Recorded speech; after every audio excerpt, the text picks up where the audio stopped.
بسم اللہ الرحمن الرحیم۔ سچ ٹیلی ویژن کے ڈیجیٹل پلیٹ فارم سے میں ہوں عارف قاسمی۔ امریکہ اور ایران کے درمیان جاری کشیدگی کے حوالے سے جن خدشات کا میں اپنے ولاگس میں اظہار کر رہا تھا وہ خدشات جو ہیں وہ درست ہوتے جا رہے ہیں۔ امریکہ اور ایران جو ہے وہ جنگ کے دھانے پر پہنچے ہوئے، اور کوئی بھی لمحہ ایسا آ سکتا ہے کہ دونوں ممالک ایک دوسرے کے اوپر پل پڑ سکتے ہیں۔ ابھی گزشتہ رات ہم نے جو کچھ دیکھا ہے وہ آنکھیں کھولنے کے لیے کافی ہیں، کیونکہ کافی دنوں سے یہ کچھ آنکھ مچولی دونوں ممالک کے درمیان جاری تھی، اور ادھر سے کوئی کارروائی ہوتی اور ادھر سے ایک بہت بڑی کارروائی ہوتی، اور یہ سلسلہ چل رہا تھا۔ اور اب گزشتہ رات جو کارروائی ہو گئی ہے وہ ایک بہت بڑی کارروائی ہے، مطلب انپریسیڈنٹڈ کارروائی ہم کہہ سکتے ہیں، جس میں ہوا یہ کہ امریکہ نے جو آبنائے ہرموز کی جو ناکہ بندی کر رکھی ہے، تو اس کے زوم میں اس نے جو بوٹسوانا کے تیل بردار جہاز کے اوپر حملہ کر دیا۔ اچھا، یہ جو بوٹسوانا کے جو تیل بردار جہاز ہے جو بوٹسوانا کا پرچم لے کر چل رہا تھا اور کار جزیرے کی طرف جا رہا تھا، تو امریکہ کے جو فورسز ہیں وہاں پر جنہوں نے اسٹیشن کیے ہوئے ہیں اور وہ آبنائے ہرمز کی ناکہ بندی کے نام پر وہاں پر موجود تھے، انہوں نے اس جہاز کو نشانہ بنایا، اور اس کے نتیجے میں یہ جہاز جو ہے وہ ناکارہ ہو گیا۔ اس کے بعد ایران نے پہلے ہی، آپ کو پتہ ہے، ایران نے دھمکی دی تھی، خبردار کیا تھا امریکہ کو کہ اگر اس آبنائے ہرموز کے اندر جو ایران کے جو ہرموز اتھارٹی ہے، فارس ہرموز اتھارٹی جو ہے، اس کی اجازت کے ساتھ جو جہاز آ رہے ہیں یا جا رہے ہیں، اگر ان کے ساتھ کوئی مس ایڈونچر امریکہ نے کیا تو اس کے بڑے سخت قسم کے نتائج برآمد ہوں گے۔ اور اس کے علاوہ آپ نے دیکھا کہ گزشتہ کئی دنوں سے جس طریقے سے امریکہ جو ہے وہ ایران کے مختلف جزائر کے اوپر حملے کر رہا تھا، اس کے بعد بھی ایران کے اندر ایک غصے کی لہر جو ہے وہ شدت اختیار کرتی جا رہی ہے، اور اس کے اوپر جو جلتی پر جو تیل کا کام کیا وہ پھر اسرائیل کی جانب سے لبنان کے جو مختلف علاقوں کے اوپر جو بمباری ہے، جس میں بڑے پیمانے پر وہاں پر جو تباہی پھیلائی جا رہی ہے، اس کے نتیجے میں ایران کے اندر ایک غصہ جو ہے وہ شدید تر ہوا ہے، اور اب ایران کا جو صبر کا پیمانہ ہے وہ لبریز ہو چکا ہے۔ گزشتہ رات بھی یہی ہوا کہ بوٹسوانا کے فلیگ بردار جو جہاز ہے اس کے اوپر امریکہ نے حملہ کیا، اس کے بعد جوابی کارروائی ایران کی جانب سے کی گئی، اور ایران نے امریکہ کے جو شپ تھی پنایا کے نام سے، اس کے اوپر حملہ کیا کر کے اس کو تباہ کر دیا۔ اور جب یہ ٹٹ فار ٹٹ والی جوابی کارروائی ہو گئی تو پھر امریکہ نے کشم جزیرے کے اوپر ایک اور بڑا حملہ کیا، اور وہاں پر جو موبائل ٹاورز تھے، جو کمیونیکیشن ٹاورز تھے، اس کو نشانہ بنایا۔ پھر کیا تھا؟ پھر ایران نے اپنے جو توپوں کے دانے جو ہیں وہ، اپنی میزائلوں کے جو دانے جو ہے وہ ان ممالک کی جانب کھول دیے جن میں امریکی بیسز ہیں، اور جہاں سے اڑ کر امریکی میزائل اور امریکی جہاز جو ہے وہ ایران کے اوپر حملے کرتے ہیں۔ اب ہم نے دیکھا کہ کویت کا جو علی السالم بیس ہے وہ مکمل طور پر تباہ ہو چکا ہے۔ پہلے جو دو اس سے پہلے حملے ہو چکے تھے، اس میں بڑے پیمانے پر وہاں نقصانات کا خود امریکہ نے اعتراف کیا تھا، لیکن اب کی بات ہم نے دیکھا کہ جب آج صبح جب میڈیا میں خبریں آنے لگی تو امریکہ نے کہا کہ اس کے ایران کے جو تمام جو حملے تھے وہ ہم نے ناکام بنا دیا ہے، اور اس سے کوئی نقصان نہیں پہنچا ہے ان بیسز کو۔ لیکن ایران نے کلیئر کر دیا تھا کہ ہم نے علی السلام بیس کو تباہ کر دیا ہے، اور اس کے ساتھ ساتھ انہوں نے کہا تھا کہ ہم نے امریکہ کے جو 5th فلیٹ ہے اس کو ہم نے تباہ کر، اس کے ہیڈ کوارٹر کو تباہ کر دیا۔ اب 5th فلیٹ کہاں پر موجود ہے؟ 5th فلیٹ ہے آپ کے بحرین میں موجود ہے، اور علی السلام بیس جو ہے وہ کویت میں موجود ہے۔ اب کویت سے جو ویجولز وہاں سے سامنے آئے ہیں وہ انپریسیڈنٹڈ ہے، جس طرح کی تباہی وہاں پر ہوئی ہے وہ غیر معمولی تباہی ہے، اور اس کے نتیجے میں وہاں پر جانی نقصانات بھی ہوئے ہیں۔ زخمیوں کی تو امریکہ کی جانب سے اطلاع دی جا رہی ہے، لیکن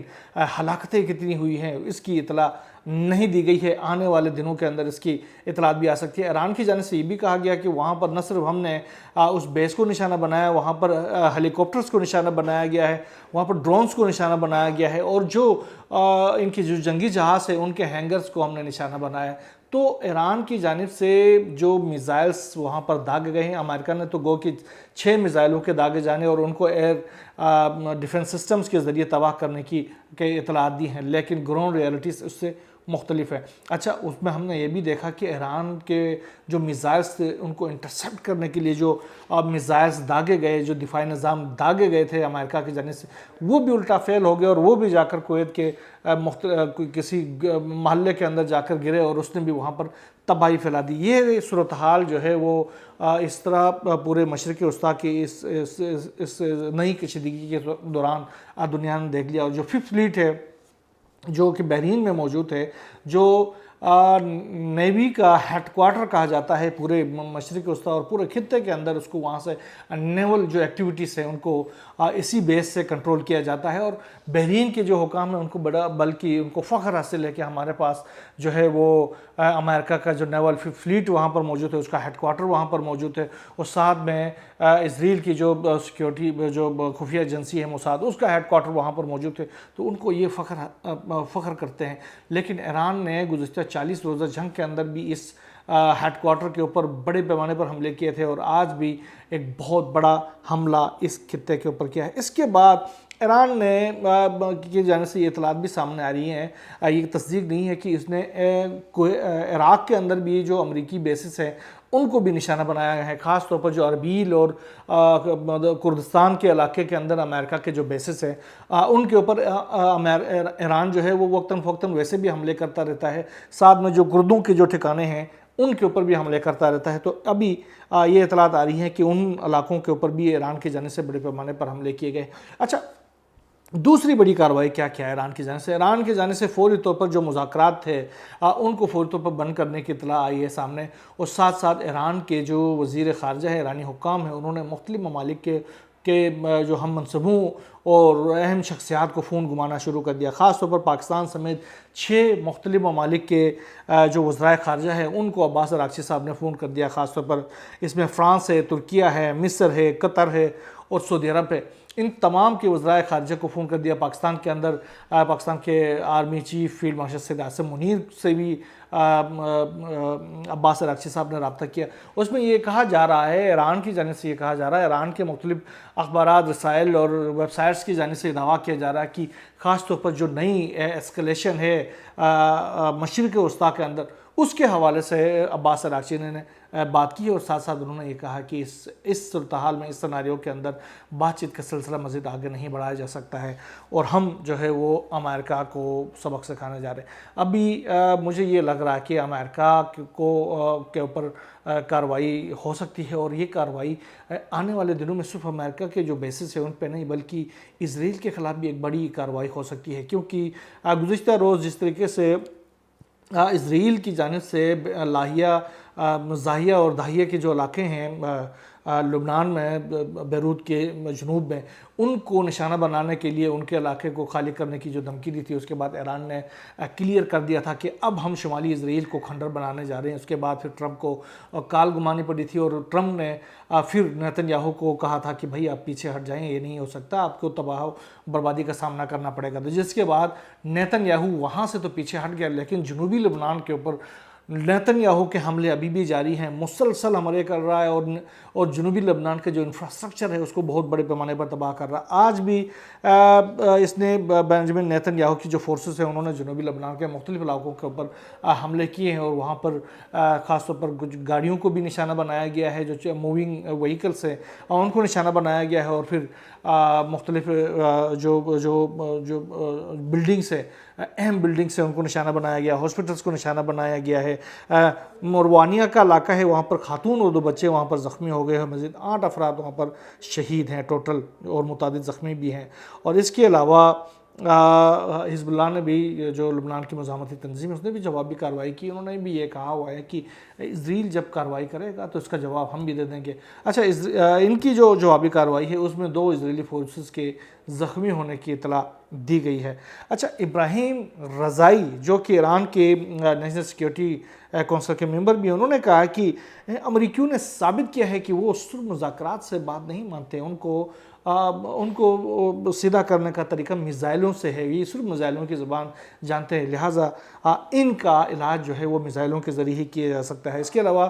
جو IRGC کے جو ترجمان ہے بریگیڈیئر جنرل حسین محبی، انہوں نے کہا کہ اس بار ہم جو دشمن ہیں ان کو مختلف طریقے سے وار کریں گے، اور ہمارے جو اسلحہ ہے میدان جنگ میں ہم نے کئی ایسے ایکوپمنٹس ہیں جن کو ابھی تک ہم نے دنیا کو نہیں دکھایا ہے، اب کی بار ہم دنیا کو حیران کرنے والے جو ہتھیار ہیں وہ ان کی نمائش کریں گے اور اسرائیل اور امریکہ کے اوپر آزمائیں گے۔ اس کے علاوہ جو خاتم الانبیاء ہیڈ کوارٹر ہے، ان کے ڈپٹی انسپیکٹر ہے بریگیڈیئر جنرل جعفر اسدی، انہوں نے بھی کہا کہ ہم نے ابھی مکمل صلاحیتیں اپنی ظاہر نہیں کی ہیں۔ انہوں نے تو یہ بھی کہا کہ اگر نیٹو بھی اس جنگ میں اگر امریکہ کے ساتھ مل کر، اسرائیل کے ساتھ مل کر ہمارے خلاف جنگ کرنا چاہتے تو ہم اس کے لیے بھی تیار ہیں، آئے بسم اللہ ہمارے ساتھ جنگ کریں، ہم ہر طرح کے جنگ کے لیے تیار ہیں۔ اچھا، ٹرمپ جو ہے وہ اپنی نئی شرلیوں کی وجہ سے آپ کو پتہ ہے وہ مشہور ہے۔ ابھی انہوں نے نئی شرلی کیا چھوڑی ہے، انہوں نے کہا کہ انہوں نے تو پہلے تو یہ کہا کہ میں آیت اللہ صاحب سے ملنا چاہتا ہوں، ایران کے نئے سپریم لیڈر سے ملنے کی خواہش کا اظہار کیا ہے اور اس کے ساتھ ساتھ جو صبح جو انہوں نے ٹویٹ کیا تھا جب یہ حملے ہوئے تھے تو اس میں انہوں نے کہا تھا کہ اب وقت آ گیا ہے کہ ایران جو ہے وہ کسی نہ کسی طریقے سے کوئی معاہدہ تو کر لے، کسی نہ کسی طریقے سے لفظ یہ استعمال ہوگا، کسی نہ کسی طریقے سے کوئی معاہدہ کر لے۔ اور اس کے ساتھ ساتھ انہوں نے یہ بھی کہا کہ جو 47 سال سے اب تک ایران جو کچھ کر رہا ہے وہ اب نہیں کرنے دیا جائے گا، اس کی اجازت نہیں دی جا سکتی ہے۔ اور اس کے علاوہ انہوں نے جو بات چیت جو ختم ہونے کے حوالے سے جو دنیا میں باتیں اڑی ہوئی ہیں اس کو نگیٹ کیا۔ انہوں نے کہا کہ بات چیت ختم نہیں ہوئی ہے بلکہ بات چیت کا سلسلہ جاری ہے، اور ساتھ ساتھ انہوں نے یہ کہا کہ ابھی تو آیت اللہ جو ہیں ایران کے سپریم لیڈر ہمارے ساتھ مذاکرات کر رہے ہیں، کیونکہ ایرانی کہتے ہیں کہ جو ہم نے ان کو پوائنٹس دیے ہوئے ہیں امریکہ کے جانب سے ایران کو، اس کی منظوری جو ہے وہ آیت اللہ دے دیں گے، سپریم لیڈر دے دیں گے، لہٰذا ہمارے ساتھ مذاکرات میں براہ راست سپریم لیڈر بھی شامل ہے۔ اور انہوں نے کہا کہ ایران کا اب خواہش دیکھیں نا، ایران کا تنازع ختم ہوگا تو تیل کی قیمتیں بھی کم ہو جائیں گی، اور مستقبل قریب میں جو فیول کی قیمتیں ہیں وہ اس میں کمی آنا شروع ہو جائے گی۔ اور اس کے ساتھ ساتھ انہوں نے کہا کہ نیتن یاہو جو ہے وہ جس طریقے سے لبنان میں انگیج کر رہا ہے اس کی وجہ سے بھی بڑی پریشانی ہے، لہٰذا اس کو ختم کرنے کی ضرورت ہے۔ بہرحال دیکھتے ہیں نئی ڈیولپمنٹس اس پورے خطے سے سامنے آتی جا رہی ہیں، کیا نئی ڈیولپمنٹ اگلے 24 گھنٹوں کے دوران ہوگی وہ ہم آپ سے انشاءاللہ شیئر کریں گے۔ یہاں بس نہیں، اللہ حافظ۔